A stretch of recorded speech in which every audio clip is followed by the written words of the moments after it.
Hey again, it's Christina from Sunshine and Flora. So I just wanted to jump on here and post a quick video for you guys to update you on a few things. One of the things I wanted to update you guys on today was the fall ranunculus I started. They are inside looking great, but I also wanted to give you an update on my dahlias and my pumpkin patch because I'm going to be harvesting pumpkins this week. So let me give you an update on my dahlias first, then we'll hit the pumpkin patch, and then we'll go inside to the ranunculus that I have. Okay, you guys, so here is my main dahlia patch, and you can see I have it covered with organza bags. And the reason I do that is I'm trying to keep the bug pressure off of them this time of year. Now, these bags I just get from Amazon. I use either the 6x9 size or the 8x10 or 8x12 size, whatever it is. And I put these down over the leaves, cinch them really tight right when they're started, even when they're kind of looking like this before they're even open. This one's a perfect example. It's just starting to open, but it's covered, so none of the bugs are gonna get in there. And then this way I get beautiful blooms, and when it's time to harvest them, I take the bag off of one that is spent and I'll put it over a new bud that is opening, and then that way that bloom is protected from the start. But the one update I wanted to give you guys on this dahlia patch, besides the fact that it is covered in buds, is I recently tried a late season fertilizing on this because I wanted to see if it would give it a little bit of a boost, and I think it really has.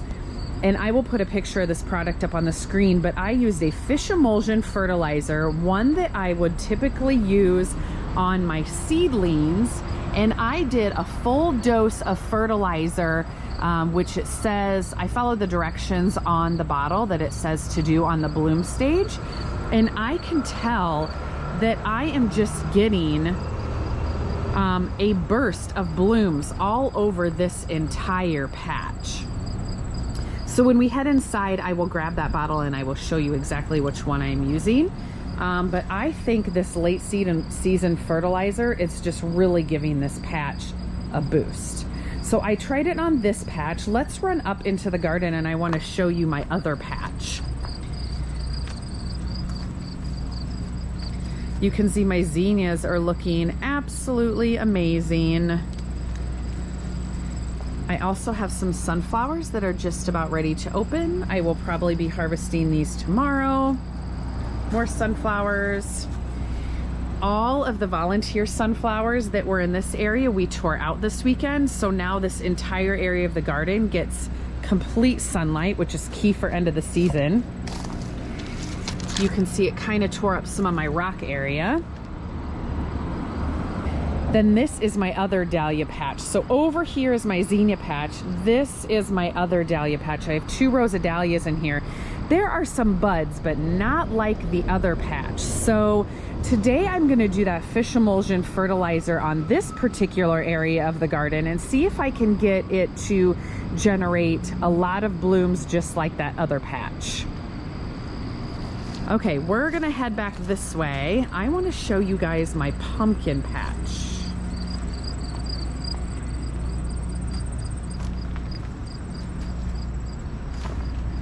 Well, first of all, here is one area of pumpkins. These are all miniature pumpkins. There's actually a trellis underneath of there that you can definitely not see right now, but the pumpkins are growing up and over my fence.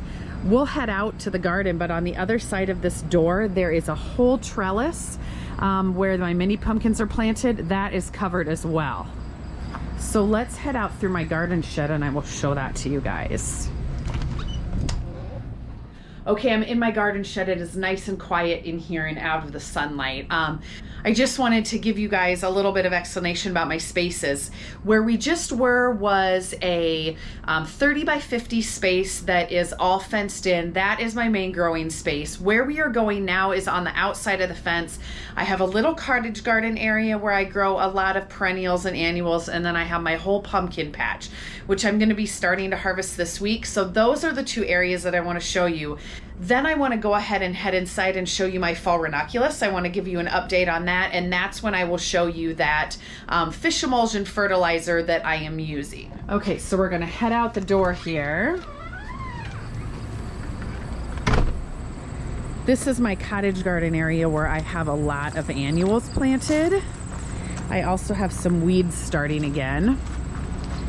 This is the neighboring building. That's not mine. This is the Titan squash tunnel from Gardener Supply right here.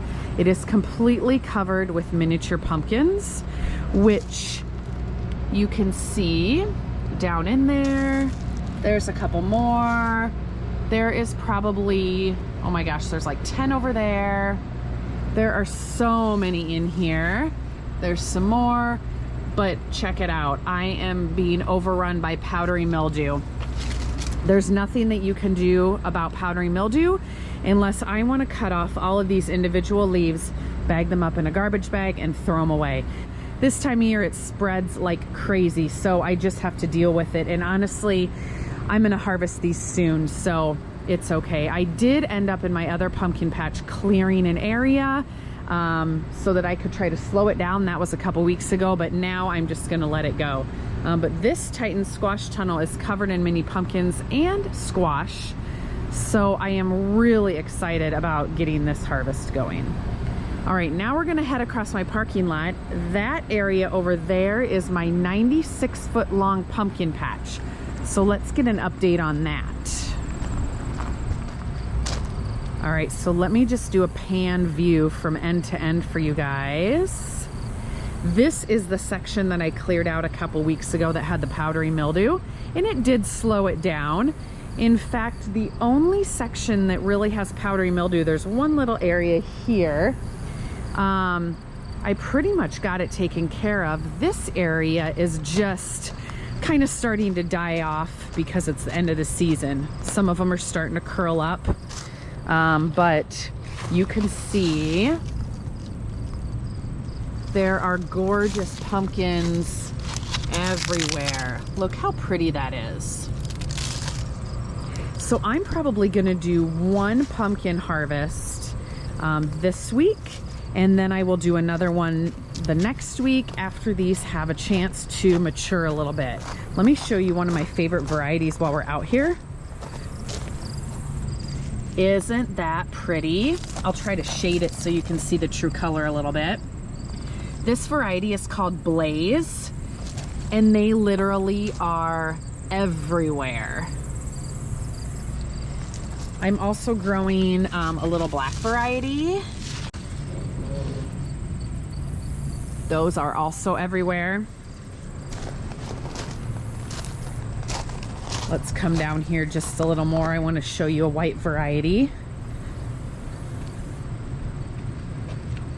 So if we look in here, now you can see this area is getting some more of the powdery mildew, but if I move these away, look at that. These literally are growing in clumps of 5. That is just crazy to me. So overall, I am very happy with how my pumpkins are growing this year. I just wish I had 3 times the space. I'll make sure to do a video when I harvest the first batch this week. Okay, so I want to take you inside and show you my fall ranunculus and then that fish fertilizer I'm using. Okay, so we're inside. This is the utility room in my photography studio where I do part of my seed starting. I also have a fridge behind me. That is where I keep all my flowers once I have picked them while they're staying cool for the market. But I have one light setup going in here, and this is where my fall ranunculus have been. So I'm gonna flip the camera around and show you. Okay, so here is one of my grow shelves. I also have some flowers drying and a few early pumpkins. Hopefully my camera lighting is adjusting, but here are those ranunculus that I have started. I need to water them yet today. It has been a little over 2 weeks since I started pre-sprouting these, and you can see they are really putting on some nice growth. Now these have been under grow lights about 3 days, and so the leaves are starting to open up now. I need to probably lift these lights up just a little bit so that they're like not right on the lights. I need to do that today, but they are looking absolutely wonderful. So my plan for these is to put them in my greenhouse, and we're starting to get into the 40-degree temperatures at night now. Ranunculus like to grow in cooler conditions, 50 to 60 degrees. 70 degrees is okay, but I'd really like to grow these into the fall, and my hopes is to have blooms for Thanksgiving. This is a total experiment, so we'll see if this ends up working. Okay, so the last thing I want to show you guys is the fertilizer that I used on my dahlias. This is from Bloom City. It is called the Wild Alaskan Salmon Organic Fish Fertilizer. And according to the directions on the back, during the vegetative state, you want to put 1 to 2 ounces per gallon of water. During the flowering stage, which clearly that's what my dahlias are in right now, you want to use about 10 ounces per gallon. So I use a big 3-gallon watering can. I just kind of guess how much to put in. I don't think that I put in a full 30 ounces. I probably honestly put in about half that amount just because I don't want to overdo it. But I honestly think that that really helped my dahlias. So my plan is to do that on my second patch, probably tomorrow morning when it is cool outside. And then hopefully that gives it a boost. So in exactly 12 days, when I have that huge market that I am doing, hopefully that amps up the blooms by the time that market rolls around, because I need as many as I possibly can. So anyway, I hope you guys enjoyed this quick update video. I just wanted to share a few things with you guys today. I know this video quality probably wasn't amazing, but I just thought I'm going to grab my GoPro and give you guys an update on a few things that a couple of you have been asking about. So anyway, stay tuned for another video in a couple more days. We'll see you soon.